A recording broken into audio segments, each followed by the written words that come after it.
Here it is, everybody. Isn't it beautiful? We've only had to wait 4 years for this to be out, but it's finally here. Oh wait, I should really be wearing my Arctic Monkeys t-shirt for this video, shouldn't I? 1 second.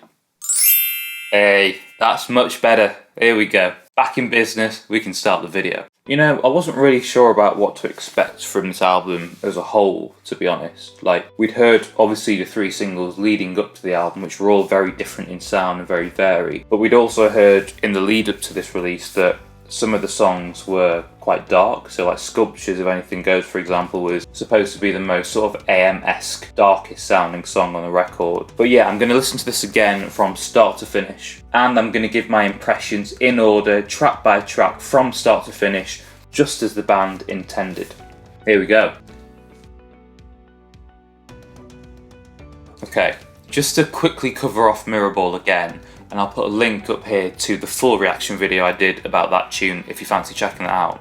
In a recent interview, Alex actually said that there were discussions about removing that intro part to Mirrorball to make it more radio friendly. What? And Jesus Christ, I'm so glad that they didn't and they actually decided to keep it in there, because it's such an amazing opening to an album in my opinion. The piano stabs are just class and it builds so much suspense, and I think it's just a fantastic way to start an album. And it's the kind of song where the more I listen to it, the more I fall in love with it. And for any of you wondering how they're going to translate that intro live, well, they've recently done a Jules Holland performance. I think the full program is out next week, but the Mirrorball video is on YouTube and it just sounds fantastic, and I can really see this album sounding great live now. Okay, on to track number 2, I Ain't Quite Where I Think I Am. A few minutes later. Okay, so for me this is a really interesting choice to put I Ain't Quite Where I Think I Am straight after Mirrorball. For me, Mirrorball sets this somber, melancholy and even almost sad tone for the album. It's actually a really sad song when you start to delve into the lyrics, and it sets a certain tone for the album, which is immediately replaced by this more upbeat tune on I Ain't Quite Where I Think I Am. Now, I am starting to really appreciate the recorded version of this tune, and again, the more I listen, the more I like it. But yeah, we're kind of straight out of this melancholy mood into something that makes you want to wiggle your hips a little bit. I'm not sure if they flow, those first 2 tracks. On to track number 3, Sculptures of Anything Goes. 5 minutes later. Okay, so first thing, the contrast between I Ain't Quite Where I Think I Am and Sculptures is, again, vast. Jesus, this album is taking us on a sonic journey. Kind of feel like the feel of I Ain't Quite Where I Think I Am and Sculptures like couldn't be more polar opposites. They're so different, those 2 songs. And the album gets very dark very quickly. I mean, I've seen from an interview with the band that the instrumentation on this one, Sculptures, is basically just a distorted Moog synthesizer and a drum machine, and that's pretty much it for the song. It's very stripped back. And if we're sticking with this theme of cinema, for me, this track, Sculptures, is kind of introducing the villain. That's kind of how it feels. You know how when films have like a different score for the hero and the villain, like on Star Wars, that Darth Vader music plays every time you see a scene with Darth Vader in it. This song feels like the villain theme, and it's pretty sinister sounding. I'm also weirdly getting the Afternoon's Hat vibes on this tune, and Julian Casablanca style falsettos from the later Stroke stuff. I'm not sure about this one yet, to be honest. I definitely need a lot more listens. Like, I didn't get a huge amount out of it when I listened to it the first couple of times, but it does remind me a little bit of the song At the Door on the latest Strokes record. For me, this is probably the most experimental song the Monkees have ever done, certainly in my opinion, and I feel like it's very similar to At the Door in the sense of both bands are trying something completely different and outside of their comfort zone. I mean, on the Strokes song At the Door, there's not a single guitar in that entire tune. And with Sculptures, it's kind of the same thing. The band are both experimenting and trying something completely different. And I'm not sure if it pays off in this song yet. I definitely need a few listens. Okay, on to track 4, Jet Skis on the Moat. Here we go. A few minutes later. Okay, so what's interesting about listening to this in order is we're now out of that dark sound and we're back to this melancholy feel. Really soulful, this song, and I'm getting Marvin Gaye vibes and just general Motown vibes, to be honest. I'm actually really impressed by this one. Like, I'm really digging it. I know a lot of people online said they didn't really rate this one, but Jet Skis is growing on me a lot. I really like it, and I find myself just wanting to come back to it and listen to it again and again for some reason.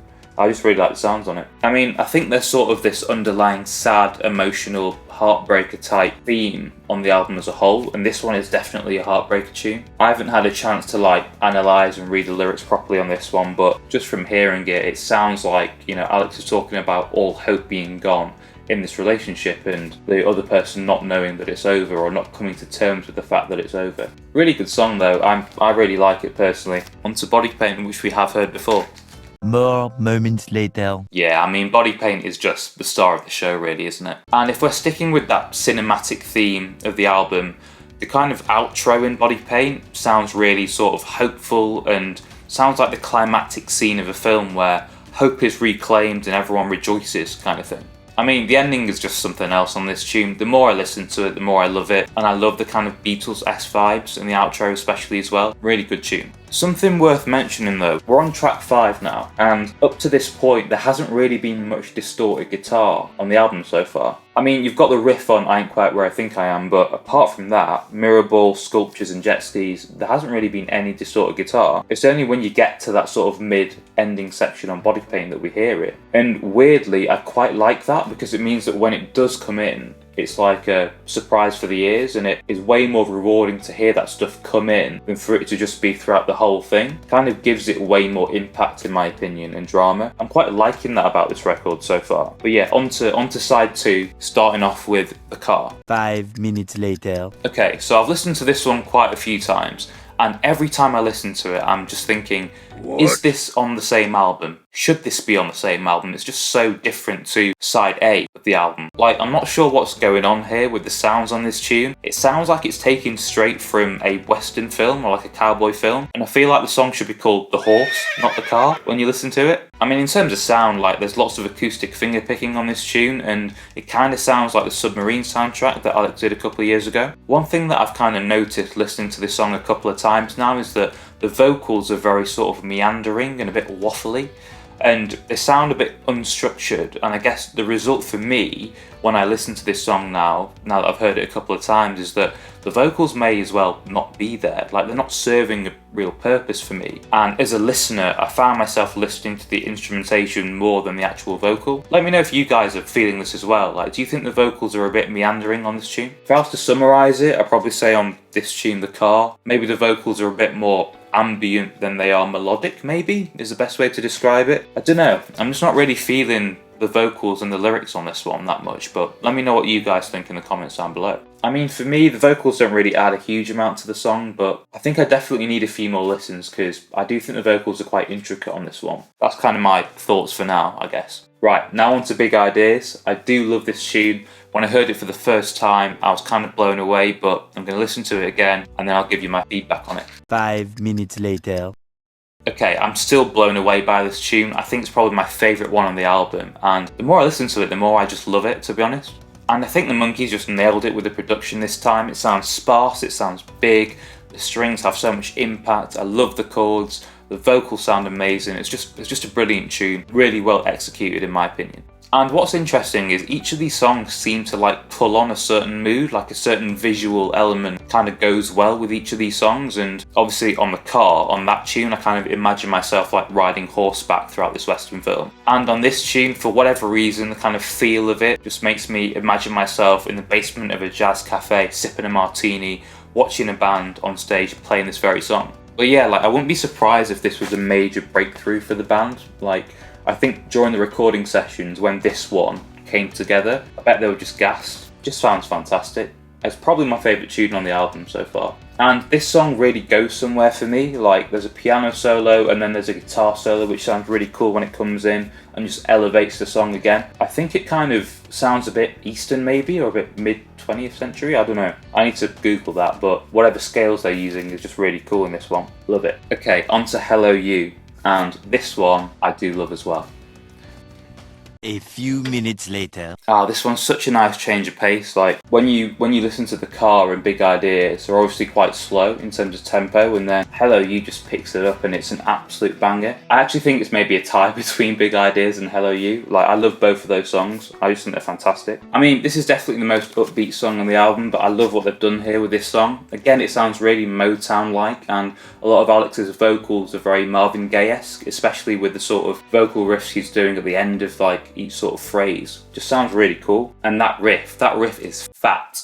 It's such a nice riff, and it's just been stuck in my head all day really. I love it. And the strings on this one are quite stand out for me. Like the strings do well at supporting some of the other tunes on the album, but on this one it's like its own part kind of thing, where like it weaves throughout the instrumentation and it pops up here and there, and it just gives the song so much sort of life and drama. It wouldn't be the same song without the strings, I guess is what I'm trying to say.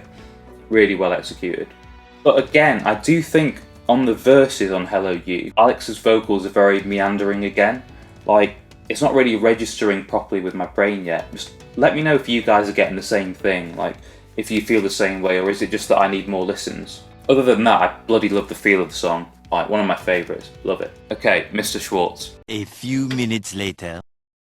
Okay, so this one has a lot of acoustic fingerpicking, and it's probably the most stripped back song on the record, maybe. Well, maybe it's a tie between that one and Sculptures, but I think on this one there's an acoustic guitar and then a dreamy sort of cinematic sounding piano, and that's pretty much it, other than the vocal. Again, sounds very like the Submarine soundtrack to me, but the instrumentation on this versus Submarine for me is next level. Like, not only do you have a very like dreamy, like cinematic piano, but you also have the brushes on the snare come in, which just adds another sort of layer of really interesting instrumentation. And the instrumentation on this song is actually quite a lot different to previous ones that we've heard. So I think initially when I was hearing side 2 of the album, you know, The Car, Big Ideas, Hello You, Mr. Schwartz, etc., I was kind of thinking, they're a bit samey, but when you listen to them more closely, they're actually very varied. And I think one of my overarching sort of comments on this album is that it's probably the most varied sounding album the Monkees have ever done. Like every song has its own sort of mood and its own sort of collection of instrumentation. But yeah, I really like this one as well. And just on that cinematic theme of like every song evoking a sort of different movie scene, for some reason on Mr. Schwartz, I'm imagining myself ballroom dancing, which is quite funny because I've never done ballroom dancing and I probably never will, but nonetheless, I'm quite excited by the fact that so far every song on the album seems to evoke sort of a different, or maybe mirror is a better word, a different sort of film scene, or maybe like different type of film, which I think is really cool. It's like a journey through cinema almost. Right, on to the final track of the album, Perfect Sense.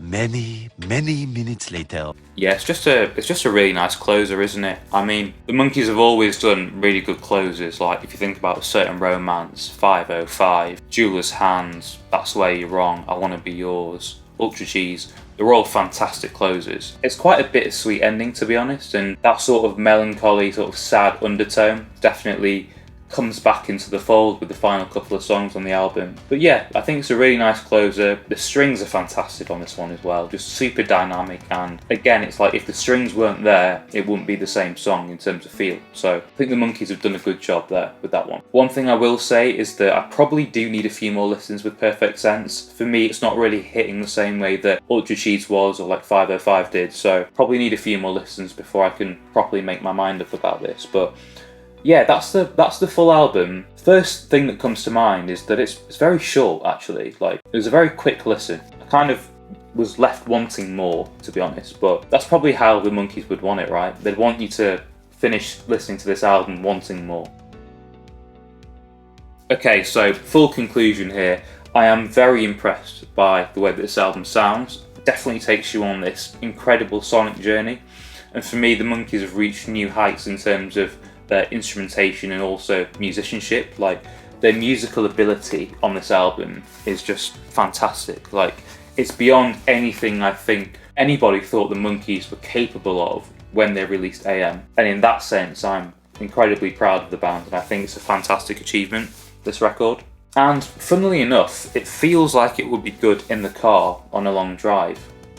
ironically. Maybe that's why they called it the car, because yeah, it sounds great in the car maybe. And just off the top of my head, Big Ideas and Hello You are probably standout tracks for me.